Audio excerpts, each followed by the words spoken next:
तूफानी बरसात की रात। गांवों में काले बादल छाए थे, तेज हवाएं चल रही थीं। गरीब किसान खेत से लौट रहा था। उसकी पत्नी ने उसे रुकने को कहा, लेकिन वह मजबूर था। रास्ते पर वह महसूस करता है कि कोई उसका पीछा कर रहा है, पर पीछे सिर्फ अंधेरा था। पुराने घर का दरवाजा अपने आप खुला। अंदर ठंड और परछाई की आवाज सुनाई दी। परछाई बताती है कि वह उसी तूफानी रात मरी थी। गांव ने उन्हें छोड़ दिया था। सुबह गांव वालों ने उसे बेसुध पाया। वह जिंदा तो था, लेकिन बदल चुका था। रामू जिंदा था, लेकिन उसकी आत्मा उसी पुराने घर में फंसी थी। गांव वाले कहते थे, उसकी आंखों में नींद नहीं, बल्कि डर था। बारिश की पहली बूंद गिरते ही रामू कांपने लगता।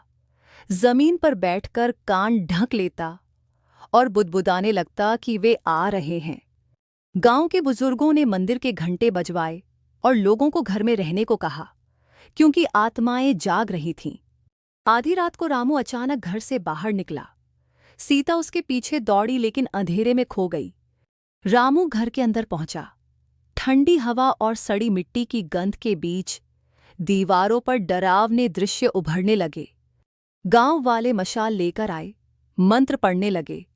बिजली गिरी और भयानक चीख सुनाई दी। सुबह रामू नहीं मिला, केवल अजीब निशान। रामू के गायब होने के बाद पुराना परगट गांव पर एक अजीब सन्नाटा छा गया। पहली बारिश के दिन कुत्ते अनियंत्रित रोने लगे और मंदिर की घंटियां अपने आप बजने लगीं। सीता ने आंगन में गीले कदमों की आवाज सुनी। दरवाजा खोला तो रामू खड़ा था, पर उसकी आंखें खाली थीं। गांव के लोग नींद में चलकर पुराने घर के पास जमा हुए, जहां दीवारों से काले साए बह रहे थे।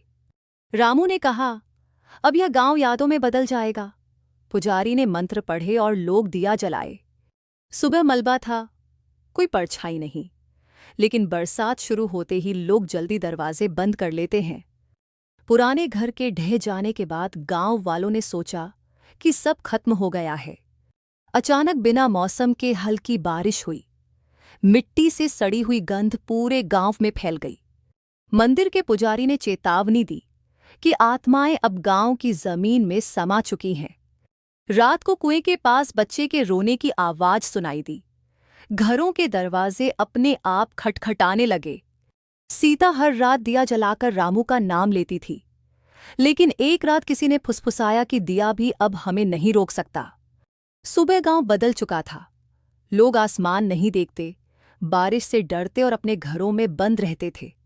जिस रात आखिरी बार आसमान पूरी ताकत से बरसा, गांव में सड़ी हुई गंध फैली थी और मिट्टी की ठंडक पैरों को सुन्न कर रही थी।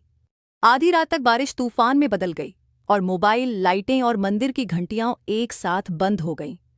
कुएं के पास जमीन धंसने लगी और पुराना घर उभर आया। दीवारों से काले साए टपक रहे थे और दरवाजे पर एक अजीब चेहरा खड़ा था। गांव के कई लोग बेहोशी में उस घर की ओर बढ़ने लगे। एक लड़की दौड़ी और उस अजीब चेहरे को देखकर चिल्लाई।